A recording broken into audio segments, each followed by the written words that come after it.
Assalamualaikum warahmatullahi wabarakatuh. Banyak orang punya ide bagus, tetapi dia gagal bukan karena produknya jelek, melainkan mereka tidak tahu bagaimana cara produksi yang baik dan cara memasarkannya bagaimana. Disitulah rata-rata UMKM yang bikin produk selalu gagal. Nah, di video ini saya akan jelaskan terkait step by stepnya untuk membuat produk sendiri, pasarkan sendiri, dan akhirnya tembus ngomset ratusan juta. Kalau kamu tonton sampai akhir, saya yakin kamu pasti punya gambaran jelas akan mulai produk dari mana dan pemasarannya seperti apa. Oke, langsung saja ke poin step yang nomor satu. Yang nomor satu, riset produk dan validasi produk. Kamu jangan terburu-buru dulu untuk membuat produk, tetapi kamu harus riset dulu pangsa pasar kamu, nanti strategi kamu bagaimana. Ini yang harus kita selesaikan dulu, kita clearkan dulu, dan kita cari solusinya dulu. Artinya pasar ini, produk yang akan kita bikin ini, kira-kira produk apa yang cocok untuk kita buat produk. Nah, kita tanya-tanya dulu ke teman, ke sahabat, atau teman dekat kita. Apa yang mereka butuhkan, kira-kira di lingkungan kita, kira-kira membutuhkan apa. Misal di daerah kamu tempat produksi kopi misal. Nah, kamu bisa memanfaatkan kopi itu untuk rebranding atau kamu produksi sendiri supaya bisa kamu pasarkan dengan baik. Tidak harus kopi, tetapi kamu harus pinter-pinter cari peluang. Semisal di situ sudah banyak yang bikin kopi, maka kamu bikinlah teh atau bikin kerupuknya atau camilannya biar seimbang dan bisa menyatu dengan produk tersebut. Pokoknya yang terpenting kamu jangan terburu-buru untuk bikin produk, tetapi riset dulu. Mungkin bisa 1 minggu, 2 minggu, sampai 1 bulan kamu riset kira-kira produk apa yang cocok untuk kamu produksi. Supaya kenapa? Karena kamu juga bukan hanya bikin produk cari ya, tetapi kamu juga harus melihat produk itu bahan bakunya dari mana. Kalau bahan bakunya itu mudah didapat, maka produksinya nanti akan lancar. Tetapi kalau bahan bakunya ini bahan baku yang sulit dicari, maka nanti kamu pasti akan terhambat oleh produk. Ketika produk kamu sudah booming, produk kamu sudah viral, penjualan kamu sudah bagus, ternyata bahan bakunya sulit dicari. Ini yang membuat nanti jualan kita tidak akan stabil, sering kosong lah, dan lain-lain. Ini akan membuat produk kita atau omset kita semakin menurun di kemudian hari. Karena produk hebat itu bukan dari produk yang bagus kemasannya saja, tetapi produk yang bagus adalah mereka produk yang lahir dari ide-ide yang bagus, yang benar-benar dibutuhkan oleh masyarakat. Ini yang membuat awet dan produk kamu nanti akan konsisten. Nah, untuk langkah yang kedua yaitu desain dan pengembangan produk. Produk kamu harus menarik. Produk kamu harus berbeda dengan yang lain. Jangan sampai produk kamu ini sama dengan kompetitor. Kamu harus bisa tampil beda, tampil fresh, dan usahakan keunggulan kamu lebih banyak, jauh berbeda dari mereka. Semisal saya kasih 2 contoh seperti ini.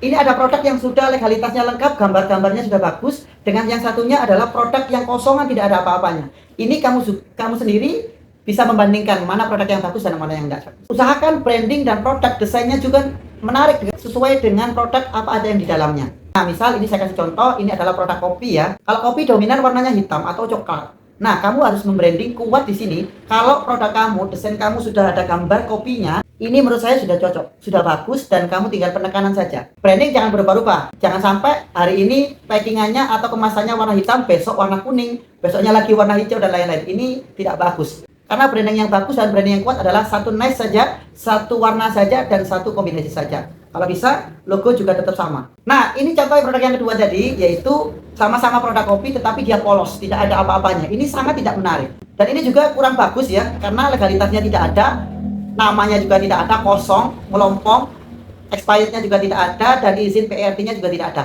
Kalau yang tadi, kalau yang ini sudah lengkap, PRT ada, expired ada, label halal ada, dan seterusnya. Di sini juga sudah ada keterangan simple terkait kopinya bagaimana, didapat dari mana, seperti itu. Step yang ketiga adalah branding yang kuat. Branding bukan hanya soal logo, tetapi branding adalah kita menampilkan sesuatu yang berbeda, yang mudah diingat oleh mereka, oleh para customer. Usahakan branding kita tetap dan continue. Nah, kalau misal branding kita adalah rasa yang khas, seperti contoh ini adalah kopi Dampit, rasanya khas dari Dampit, maka rasanya jangan sampai diubah dan sampai dikurangi. Kalau kamu sudah menampilkan rasa yang sudah nyaman, inilah branding kamu yang sesungguhnya. Makanya saya ingatkan, branding bukan hanya logo, tetapi branding juga termasuk konsistensitas. Kamu konsisten di dalam produk kamu, dalam penjualan kamu, harga kamu juga stabil, dan brand warna kamu juga tetap. Ini adalah branding yang sangat kuat sekali. Bukan hanya di sini, kamu juga bisa membranding lewat teman kamu, sahabat kamu. Kamu bisa broadcast, kamu bisa share produk kamu sesering mungkin. Dibuat promo ataupun sekedar tester untuk teman kamu. Ketika ada event, mungkin di rumah teman kamu ada hajatan,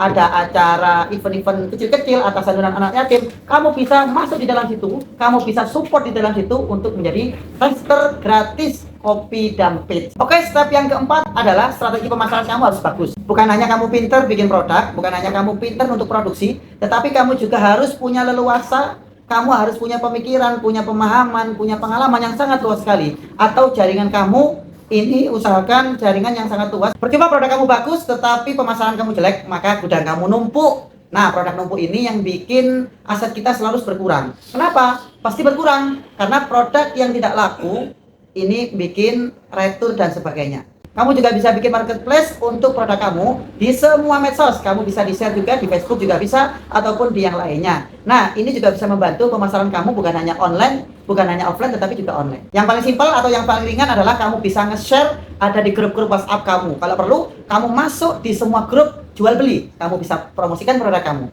Pede aja karena produk kamu sudah bagus dan produk kamu sudah sesuai dengan step by step yang dilakukan hari ini. Pokoknya produk kamu, branding kamu harus kuat supaya kamu juga pede untuk menawarkan. Orang biasanya beli karena kuat melihat kamu. Karena branding kamu kuat, maka orang bisa percaya kepada kamu. Ketika menawarkan, kamu juga harus bisa tester. Berikan tester kepada orang lain supaya tahu rasa dan khasnya di kopi kamu itu seperti apa. Kamu bisa tawarkan. Untuk langkah terakhir atau yang kelima, scaling kecil-kecil atau bikin langkah kecil, tetapi langkah kecil ini yang bikin nanti langkah kamu menjadi besar. Kamu tidak usah terburu-buru untuk sukses. Jalani saja secara konsisten, istiqomah, buat dan produksi pelan-pelan, pasarkan pelan-pelan, nanti produk kamu akan lebih baik. Nanti produk kamu akan laku dan pasti bisa ngomset ratusan juta. Kalau dapat feedback dari orang, langsung perbaiki saat ini juga. Kenapa? Karena orang yang sudah ngomong atau sudah komentar lah kepada produk kita, dia adalah customer yang loyal untuk kita. Nah, itu keuntungannya customer yang loyal. Kalau perlu, walaupun ada customer yang nyaci maki, misal, kasih tester. Kalau perlu kasih uang, dia adalah peduli kepada produk kita. Oke, yang terakhir closing statement yang paling penting. Jadi, langkah membuat produk dan sampai pemasaran itu sudah jelas. Langkah-langkahnya 5 ini. Lakukan saja step by stepnya dengan hati-hati dan teliti. Jangan sampai ada step yang dilewati. Validasi dulu produknya, masalah produk, kebutuhan di lingkungan kamu apa, lalu pasarkan dan branding secara kuat. Ini membuat produk kamu semakin kuat dan bukan hanya kamu cuan, tetapi kamu bisa booming di luar negeri. Saya yakin kalau kamu konsisten di 5 langkah ini, insya Allah produk kamu akan dikenal di seluruh masyarakat.